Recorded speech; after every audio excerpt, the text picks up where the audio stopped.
안녕하십니까. 주택산업연구원 김덕래입니다.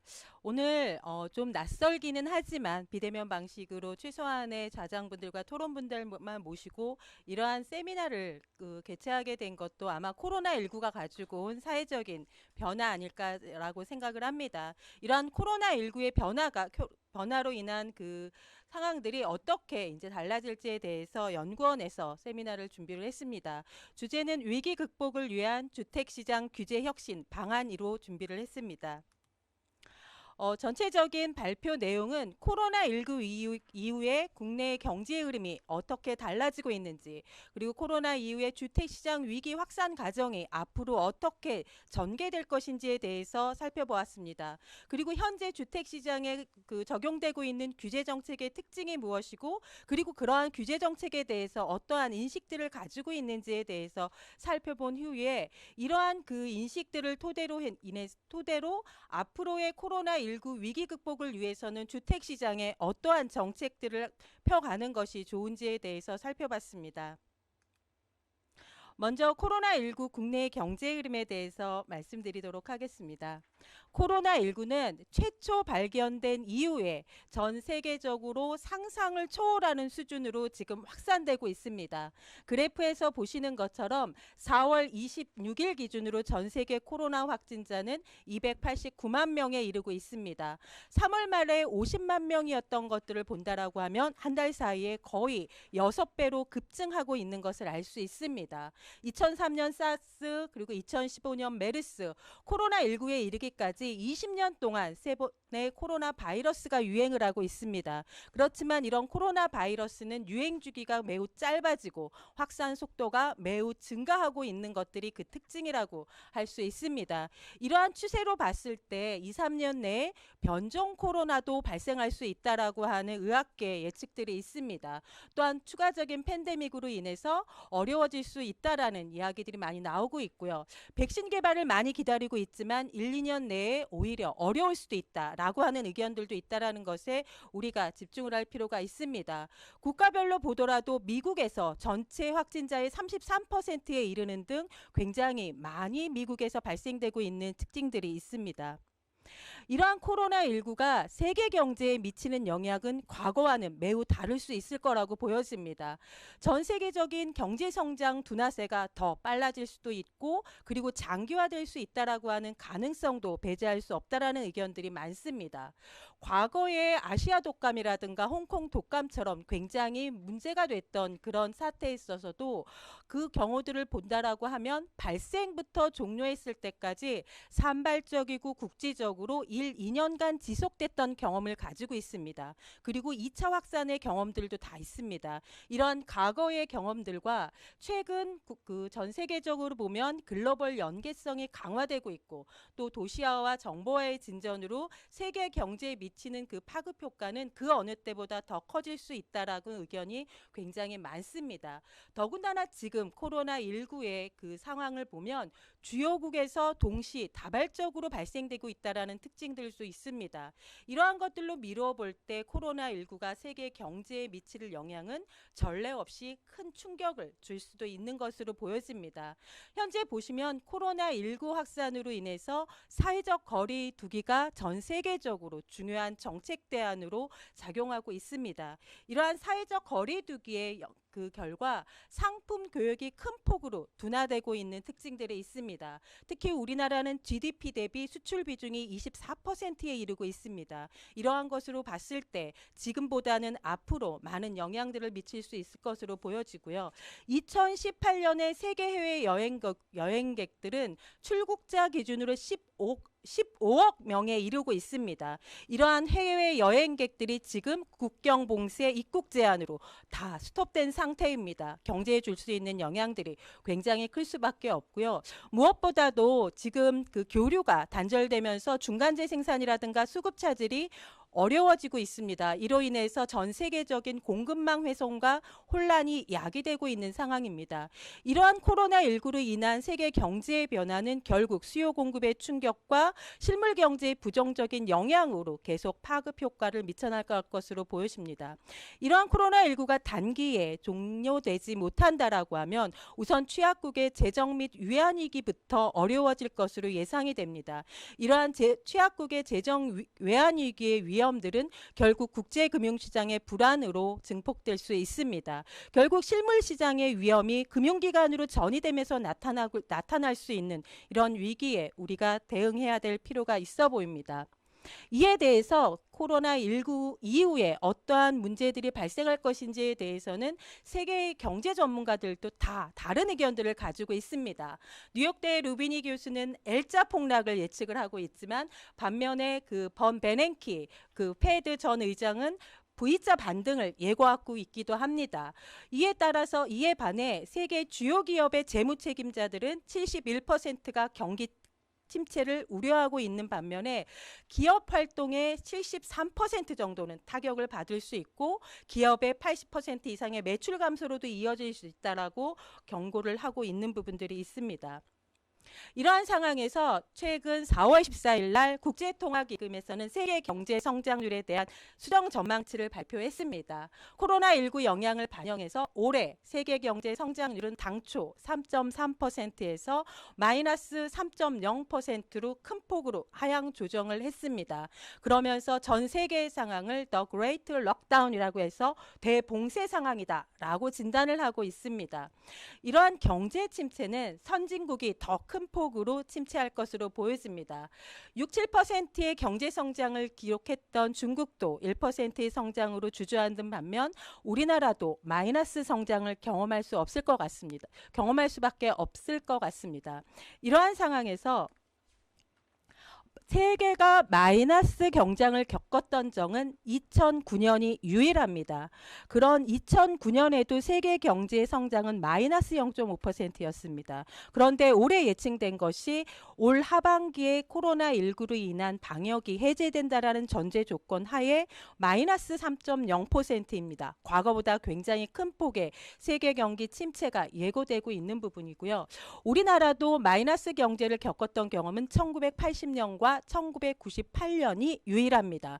그리고 과거에 글로벌 감염증에 있었던 사스나 메르스 때는 마이너스 성장을 겪지 않았습니다. 그래서 우리의 지금 상황은 과거에 단순히 감염증이 있었던 그런 시기가 아니고 마이너스 경제 성장을 겪었던 그런 시기와 같이 살펴보는 것이 필요하다라고 보여집니다. 특히 세계 경제와 한국 경제가 모두 마이너스 경험이었던 적은 단 한 번도 없었습니다. 그렇기 때문에 과거와 달리 사상 초유의 상황으로 갈 수도 있고 우리가 과거에 경험해보지 않은 경제 위기를 거칠 수도 있다라고 하는 위험들이 있습니다. IMF에서는 코로나19가 하반기 이후에 종식될 수 있다라는 긍정적, 낙관적 전제로 경기의 저점을 신흥국은 1분기, 선진국은 2분기로 예측을 하고 있습니다. 그렇지만 제2차 감염이 확산이 되고 그리고 조기에 종식이 되지 않으면 점점 더 장기화될 가능성도 배제할 수 없다라고 이야기를 하고 있습니다. 그래프에서 보시는 것처럼 사스나 메르스 때는 양의 성장들을 거쳤습니다. 그리고 최근에 경제 성장이 급 하강하고 있는 것처럼 우리는 이러한 부분들에 대응을 해야 될 필요가 있습니다. 우리나라가 마이너스 경제 성장을 겪었던 1980년대를 보시면 우리나라는 당시에 마이너스 1.6%의 경제 성장을 겪었지만 바로 경제가 회복세로 전환되면서 1년 후에는 V자 반등을 실현했습니다. 그리고 1998년대 외환위기 때는 우리나라가 5%대의 경제가 하락했지만 1년 만에 한국 경제는 다시 회복세로 해서 V자 반등을 경험한 적이 있습니다. 당시 외환위기 때는 우리나라의 문제였기 때문에 미국이라든가 다른 나라에서는 굉장히 양호한 경제 상태를 보였고, 그리고 나서 수출도 굉장히 호조였던 때였기 때문에 지금과 많이 다릅니다. 2008년 금융위기 때는 미국에서 시작을 했습니다. 미국에서 시작된 글로벌 금융위기는 2009년까지 이어졌지만 우리나라는 전체적으로 미미한 성장세는 지속하고 있었습니다. 당시 우리나라는 낮은 LTV를 가지고 있었기 때문에 주담대 부실화로 이어지지 않으면서 경제적 선방들을 이루어낼 수 있었습니다. 그렇다라고 하면 2020년 코로나 19가 확산될 수 있는 20년을 보시면 전 세계적인 도면이 붉은색 계열로 바뀌어 있는 것을 보실 수 있습니다. 몇 개국만의 문제가 아니고 전 세계적으로 마이너스 경제 성장을 경험할 수밖에 없는 초유의 상황으로 치닫고 있습니다. 이러한 상황에서 20년대 하반기에 방역이 해제된다라고 하면 2021년에는 전체적으로 경제가 다시 급반등하는 V자를 기대하고 있습니다. 그렇지만 코로나 팬데믹이 지속되고 1년 재발 시 추가로 하락을 하게 한다면 최소 8%포인트 정도는 더 하락할 수 있다라고 하는 예측들도 있습니다. 이러한 상황에서 실물 경제의 어려움들은 더욱 커지고 있습니다. 그리고 우리나라의 본격적으로 가시화되지는 않았지만 실업이 가시화되고 고용 한파의 어려운 부분들이 지금 나타나고 있습니다. 이에 따라서 국내 전문기관에서는 우리나라의 경제 성장률을 4월 들어서 마이너스 경제 성장으로 속속 발표하고 있는 것들을 보실 수 있습니다. 이에 따라서 3월에 구직급여 수급자가 60만 명에 이르고 있습니다. 이는 우리나라가 그 구직급여를 제도를 95년도에 도입한 이후에 최고 수치입니다. 그리고 지급액은 거의 9천억 정도에 이르고 있기 때문에 그만큼 실직의 문제가 지금 현재 나타나고 있습니다. 신규 신청자 15만 명을 보시면 보건복지 제조뿐만이 아니고 건설업도 1만 6천 명 정도가 실직을 지금 경험하고 있습니다. 건설업종에서 실직을 경험하고 있는 사람들은 전체 신규 신청자의 10% 정도에 해당됩니다. 따라서 이거는 특정 부분의 산업의 문제가 아니고 모든 산업에 있어서의 문제로 나타나고 있다라고 볼 수 있습니다. 그리고 새로운 취업을 알 수 있는 고용보험 가입자 수는 3월에 신규로 25만 3천 명이 증가를 했습니다. 이 수치는 2004년 카드 대란 이후에 최소입니다. 그만큼 신규 취업은 어렵고 실직자는 늘어나고 있는 3월의 경제 상황입니다. 전체적인 2월의 산업 동향을 보시더라도 모든 지표들이 마이너스를 보이면서 굉장히 어려운 상황으로 치닫고 있습니다. 앞으로 2분기, 3분기에 경제 지표들이 나오면 이보다 더 어려워질 수 있다는 것이 경제기관들의 예측이기도 합니다. 이러한 상황에 따라서 정부에서는 고용 대란의 문제에 대응해서 특단의 강력한 대책들이 필요하다는 데 의견을 같이 하고 있습니다. 그리고 코로나19 국난 극복을 위해서 조기에 안정시킬 수 있는 정책 역량들을 총 집중하겠다라고 이야기를 하고 있습니다. 우리나라가 그 위기를 겪었던 1997년 12월 외환위기의 경제 지표들이 그 회복되는 데까지는 13개월 정도가 소요가 됐습니다. 그리고 2008년 금융위기 때는 한 8개월 정도가 소요됐던 과거의 경험으로 보더라도 이제부터 시작된 우리의 그 거시경제 지표들의 추락은 앞으로 적어도 1년이나 1년 반 이상 지속될 수 있다라고 하는 상황 속에서 우리가 시장을 진단하고 앞으로의 방향에 대한 설계가 필요하다라고 보여집니다. 지금 주택시장은 정부의 강력한 수요 억제 정책과 코로나19의 영향이 복합적으로 나타나고 있는 것으로 보여집니다. 그렇기 때문에 단순하게 정부의 정책 영향만으로도 그리고 코로나19의 영향만으로도 시장을 진단하는 것은 굉장히 위험할 수 있다라고 보여집니다. 12.16 대책, 2020 대책 굉장히 강력한 수요 억제 정책이 있었고 이러한 정책이 있었지만 수도권과 그리고 전국의 아파트 가격은 상승세가 지속되고 있는 모습들을 보였습니다. 그렇지만 서울, 특히 강남구를 중심으로는 그 대책 이후에 가격 상승세가 둔화되면서 1월 말 이후에 하락 전환하면서 최근 들어서는 하락폭이 커지고 있는 것을 볼 수 있습니다.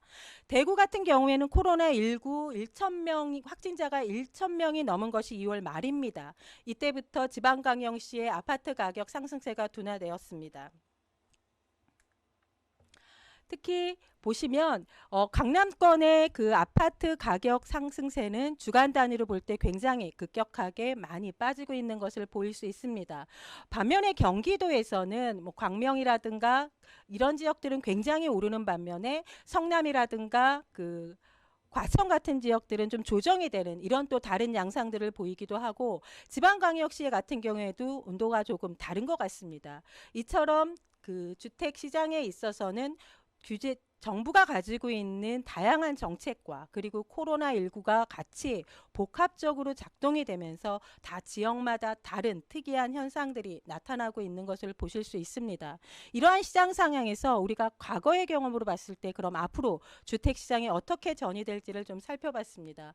과거 외환위기는 국내 기업 및 금융기관 부실이 폭발하면서 나타났던 경제 문제였습니다. 그리고 부동산 시장이 붕괴를 했고 김대중 정부가 출범을 하면서 급격히 수습을 하면서 V자 반등에 성공을 했습니다.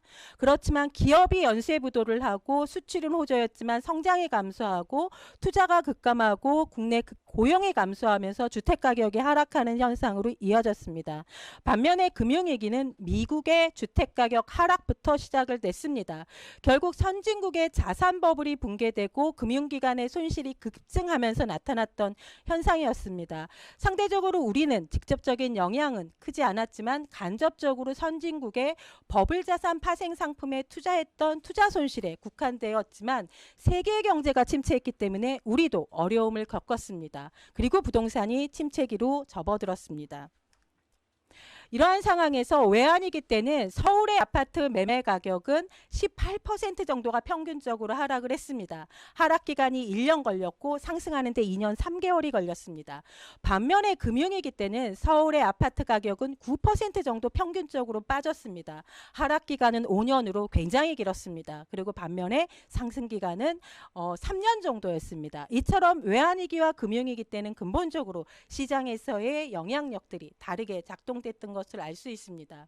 전반적으로 외환위기는 1년 급락 3년 회복하는 V자형이었습니다. 금융위기 때는 5년 동안 점진적으로 하락을 하면서 3년 동안 회복하는 U자형이었습니다. 지금 앞으로의 우리 경제는 V자형 회복을 기대할 수 있을지 지난한 U자형으로 대응을 해야 될지에 대해서 향방은 굉장히 아직까지 불확실하지만 우리는 이러한 경제 시나리오를 두고 대응을 해야 될 필요가 있을 것 같습니다. 과거 위기에 주택 투자 감소는 경제 성장의 어려움이었습니다. 그래프에서 보시는 것처럼 외환위기 때와 금융위기 때는 모두 GDP 중에 주택 투자 비중이 급격히 줄어드는 양태가 나타났었습니다. 이후에 경제가 회복되는 단계에서 주택 투자도 증가를 하면서 경제 성장의 견인 역할들을 해왔습니다. 2013년부터 2017년까지 우리나라의 주택 투자 증가로 평균 GDP의 성장의 25% 정도를 기여를 했습니다. 그리고 GDP 성장의 한 0.8%포인트는 주택 투자가 기여를 하면서 성장을 견인해 왔다라고 할 수 있습니다.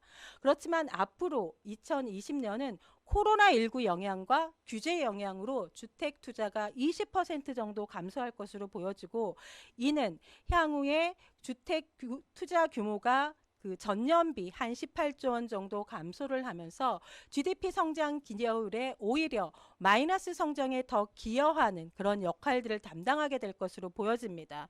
또 GDP 성장 기여도의 마이너스 1.74%를 포인트를 기여를 하면서 오히려 주택 투자의 감소가 우리나라 마이너스 경제 성장에 더 깊게 재촉하는 그런 양태로도 나타날 수 있을 것으로 보여집니다.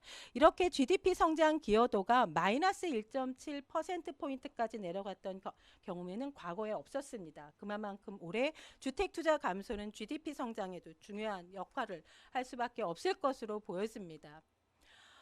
올해 주택 투자와 주택 수주의 관계에 있어서 살펴보면 주택 수주는 과거 연평균 한 67조 원 정도였었습니다. 이에 따라서 주택 투자는 연평균 96조 원 정도였었습니다. 작년 2019년에 이 정도의 주택 수주와 주택 투자가 있었지만 올해는 그 주택 코로나19가 없었다라고 봤을 경우에 주택 투자는 79조 원으로 전망이 되었었기 때문에 코로나가 없었더라도 주택 투자의 감소는 자연적으로 감소할 수 있었을 것으로 보여집니다. 여기에 코로나19로 주택 투자가 5에서 10% 정도 더 감소할 수 있다라고 보면 2020년 올해의 주택 투자는 작년 대비 20에서 25% 정도 감소할 것으로 보여집니다. 이러한 감소가 주택 시장에 그리고 경제에 미치는 영향은 적지 않을 것으로 보여집니다. 코로나19 위기에 이러한 주택 투자 감소가 미칠 수 있는 영향은 20% 주택 투자가 전년 대비 감소한다라고 했을 때 생산 유발은 47조 원 정도가 감소할 것으로 보여집니다. 무엇보다 중요한 것은 22만 명 정도의 취업 유발이 사라지면서 일자리가 없어질 것으로 보여집니다. 이러한 부분들에 있어서 우리가 선제적으로 대응할 수 있는 정책적 전환이 무엇보다 중요할 수 있을 것으로 보여집니다. 또한 이러한 주택 투자의 감소는 외환위기나 금융위기보다 더 크게 GDP의 성장을 깎아먹는 것으로 작용될 수 있기 때문에 이러한 부분들에 대한 정책적인 배려가 필요하다라고 보여집니다.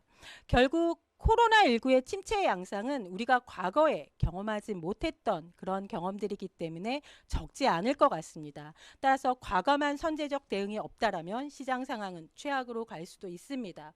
과거의 경제 위기와 지금의 경제 위기는 방향이 서로 다릅니다. 그렇기 때문에 코로나19는 어쩌면 전개 과정이나 확산 과정이 느리면서도 그 기간과 폭은 더 장기화될 수도 있습니다.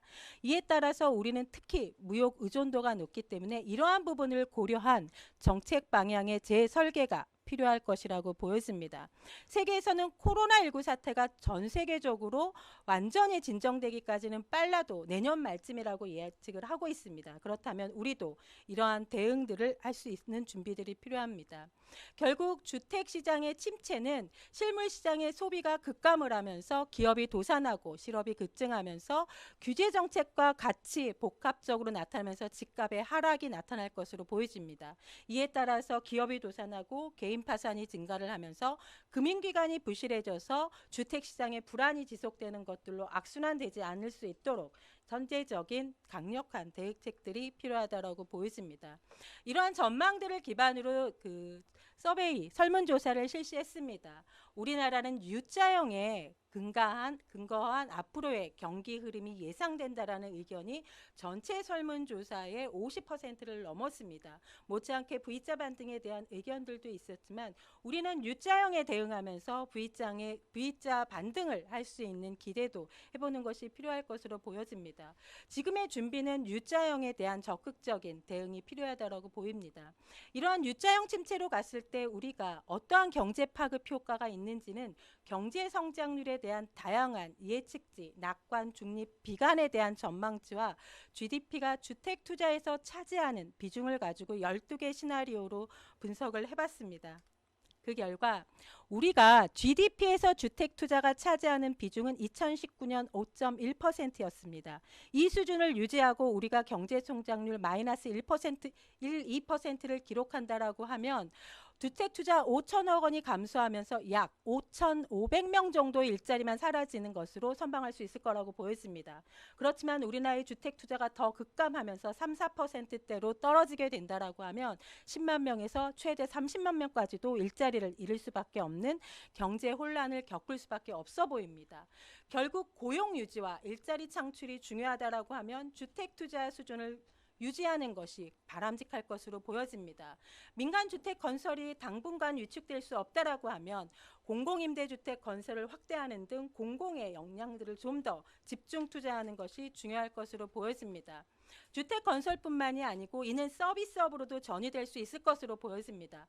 2008년 금융위기 때를 보시면 금융위기가 닥쳤을 때 당해년도에는 부동산 임대업의 매출이 감소를 했습니다. 그 다음에는 부동산 개발 및 공급업, 그리고 1, 2년이 지난 이후에는 서비스업까지 매출이 감소하는 현상들이 나타나고 있습니다.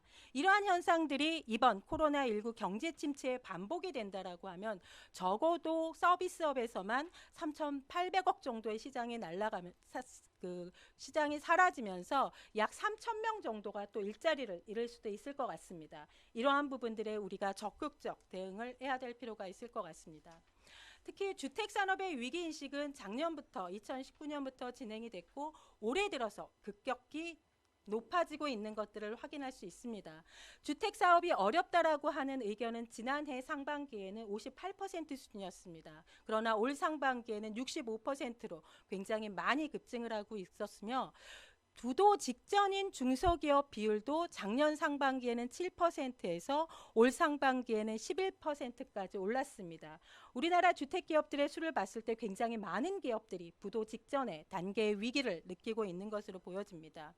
기업이 경영의 위기를 느낀다라고 하는 것은 결국 고용 구조 조정과 그리고 인력 감축으로 이어질 수밖에 없고 신규 채용은 없습니다. 고용 시장은 더 불안해지고 실직자는 더 늘어날 수 있다라는 이야기입니다. 이러한 부분에 대응을 하기 위해서 정책적인 전환이 필요하다라고 보여집니다. 정부 정책은 2017년 6.19 대책부터 지금까지 굉장히 많은 수요 중심의 정책들을 추진해 왔습니다. 투기지역, 투기과열지구, 고부장가관리지역, 조정대상 지역에 이르기까지 굉장히 많은 지역지구들이 지정이 되어 있고 이런 지역지구 대상으로는 굉장히 많은 규제들이 촘촘히 적용되고 있습니다. 차별적이고 다양한 규제 중에서 대출과 조세 중심으로 규제들이 굉장히 많이 적용이 되고 있습니다. 이런 규제에 대해서 설문을 해봤습니다. 설문에 응답하신 분들의 한 50% 정도가 전반적으로 시장경제의 기본 원리를 저해하는 너무 과도하다라고 하는 의견들이 있었습니다. 이러한 의견들에 기반을 하고 그리고 일부는 적정한 상태다라고 응답을 하신 분들도 34% 정도가 있었습니다. 이러한 의견들을 기반으로 우리가 앞으로의 주택정책의 방향들을 어떻게 해야 될지에 대한 검토가 필요해 보입니다. 기본적으로 문재인 정부의 주택정책 목표는 주택시장 안정, 실소유자 보호, 투기 근절입니다. 정말 우리가 추구해야 될 중요한 정책 목표이자 가치라고 보여집니다. 이러한 그 정책 목표를 실현하기 위해서 지금까지 추진해왔던 정부의 정책들이 어땠는지 목적 부합성 그리고 효과가 있었는지에 대한 효과성 사람들이 쉽게 알 수 있는지 묻는 단순 명확성, 사람들이 받아들일 수 있는지 수용성, 그리고 앞으로도 계속 유지할 수 있는 정책인가에 대한 지속 가능성의 5개의 기준으로 대출 규제부터 공급 방식 규제까지 설문을 시행을 했습니다. 그 결과 정책이라고 하는 것은 모든 수단들을 다 가지고 있어야 되지만 효과성은 어느 정도 보통이지만 실질적으로 수용성과 지속 가능성은 좀 낮아 보인다라고 하는 의견이 있습니다. 그렇다면 우리의 지금 현재 주택 시장에 있는 규제 정책은 수용성과 지속 가능성을 보완할 수 있는 방향으로 재설계될 필요가 있습니다. 특히 공급 확대와 결의 규제는 좋은 규제로 인식되는 반면에 가격 규제와 주택 사업에 대한 금융 규제는 나쁜 규제로 인식을 하고 있는 것으로 보여집니다. 특히 시장 전문가는 공급 확대는 굉장히 좋지만 가격 규제라든가 그리고 정비 사업 규제 같은 경우는 조금 좋지 않은 규제로 그리고 주택 사업자 같은 경우에는 대출 규제라든가 그리고 주택 사업 금융 규제를 더 나쁜 규제로 보고 있는 부분들이 보입니다. 이러한 시장의 인식을 토대로 향후에 우리가 가지고 있는 주택 정책들은 방향을 재설계할 필요가 있을 것 같고요.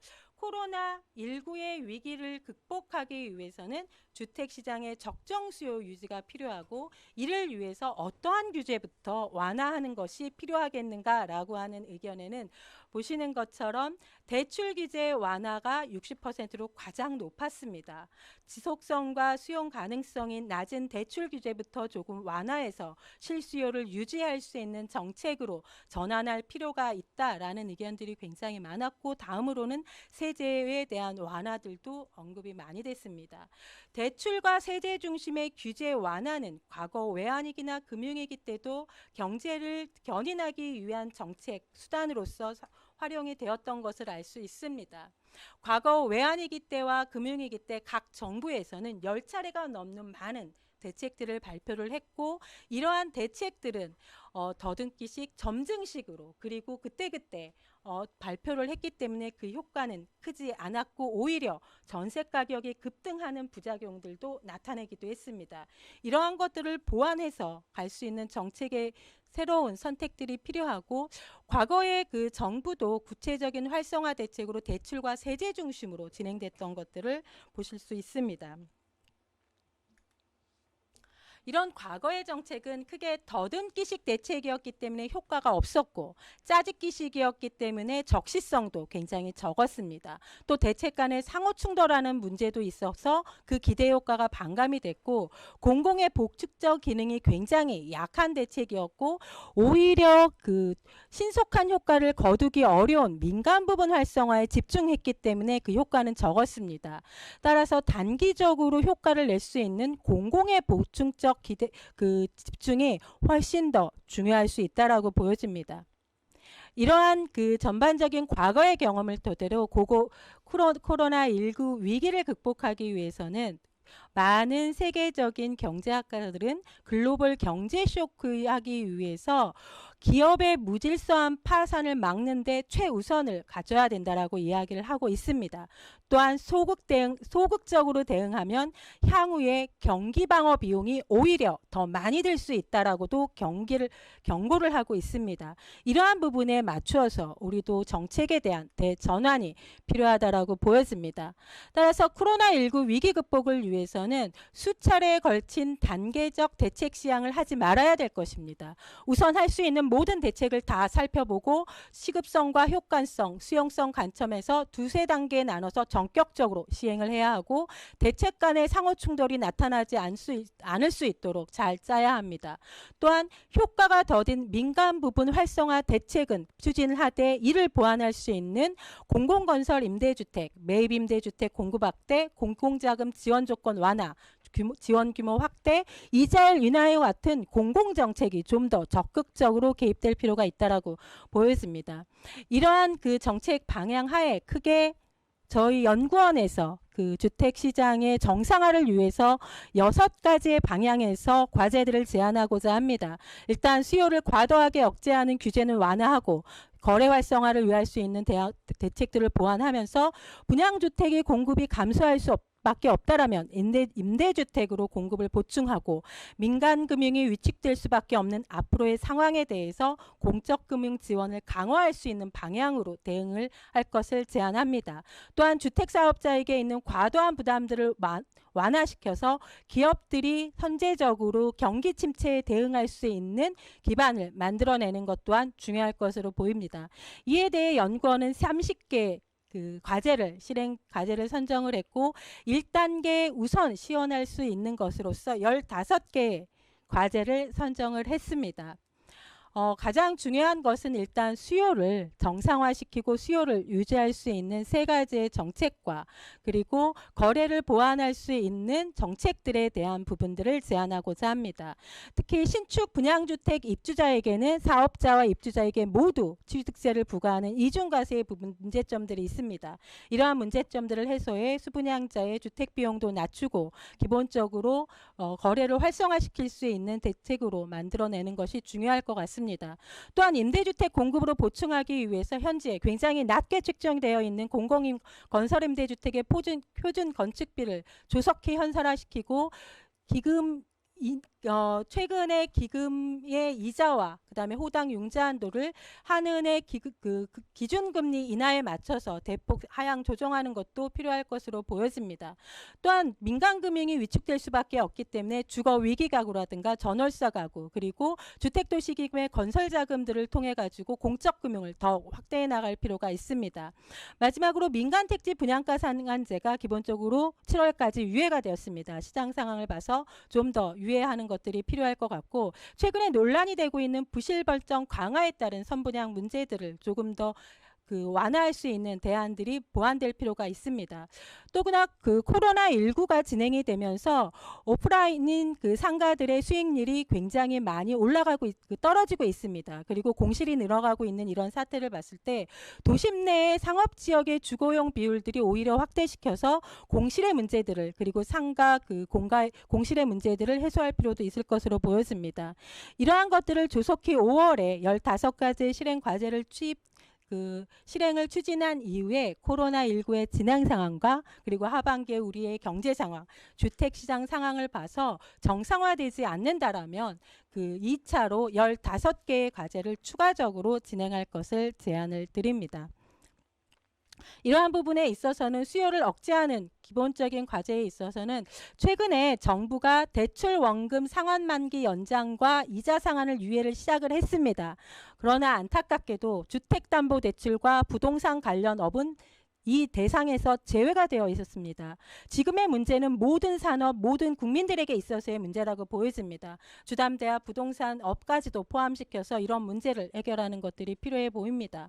그리고 시장이 어려워지고 있기 때문에 기존 주택 처분이 안 됩니다. 처분 기간을 좀 더 연장을 해서 파산들을 막을 수 있는 방법들이 필요하고, 금융지원의 실수요자 요건이 부부 합산 6천만 원 수준입니다. 너무 낮습니다. 이 부분들을 조금 상향을 해서 실수요자들의 지금의 문제들을 적극적으로 대항할 수 있도록 1억 원 정도로 상향 조정하는 것도 필요합니다.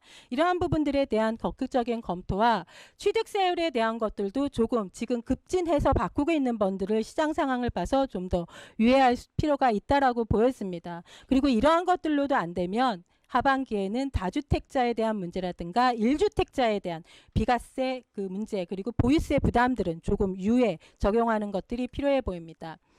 공공건설 표준건축비의 문제는 빠르게 현실화시키는 것이 필요합니다. 공공건설 임대주택 표준건축비는 2008년 12월에 7년 만에 인상을 하고 지금까지 동결되어 있는 상태입니다. 이는 분양아파트 기본형 건축비 대비 64% 수준밖에 되지 않습니다. 특히 LH공사가 짓고 있는 공공임대 아파트 건축비 실행단가 대비도 60% 수준밖에 되지 않습니다. 빠르게 현실화시켜야지만이 분양주택의 어려움을 임대주택으로 보충할 수 있을 것이라고 보여집니다. 따라서 표준건축비는 분양형 아파트 기본형 건축비의 80%로 연동할 수 있는 제도로 바꾸어서 이러한 문제들에 대응할 필요가 있다고 보여집니다. 이러한 것들이 조기에 추진이 돼서 시장이 안정화되지 않는다라면 민간임대주택, 그리고 아직은 문제가 되고 있지 않지만 앞으로 문제가 될지도 모르는 미분양주택을 임대주택으로 전환하는 정책들을 적극적으로 시행할 필요가 있습니다. 그리고 실질적으로 보면 주택도시기금을 통해서 건설기금을 쓰고 있는 기업들이 많이 어려워지고 있습니다. 지금 코로나19로 분양이 늦어지고 입주가 늦어지면서 원리금 상환 유예라든가 사업 지원에 따른 비용들이 급증하고 있습니다. 이런 부분들에 대한 유예를 단기적으로 시행을 하고, 하반기에는 혹시 경제가 악화돼 있을 때 기업들이 나타날 수 있는 유동성 문제도 해결할 수 있는 긴급 지원 프로그램도 미리 준비해서 대응을 하는 것이 중요할 것 같습니다.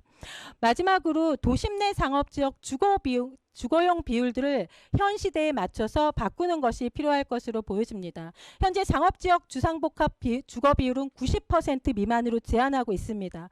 코로나19에서 상가의 공실이 굉장히 늘어나고 있습니다. 우리가 앞으로 변화하는 사회에 대응해야 될 문제이기 때문에 이러한 부분들에 있어서 적극적 대응을 하는데 일부 지자체에서는 오히려 상가 비율을 올리고 있는, 또 역행하는 정책들도 있기 때문에 앞으로 미래 사회에 대응할 수 있는 정책으로 바꿔야 될 필요가 있을 것 같습니다.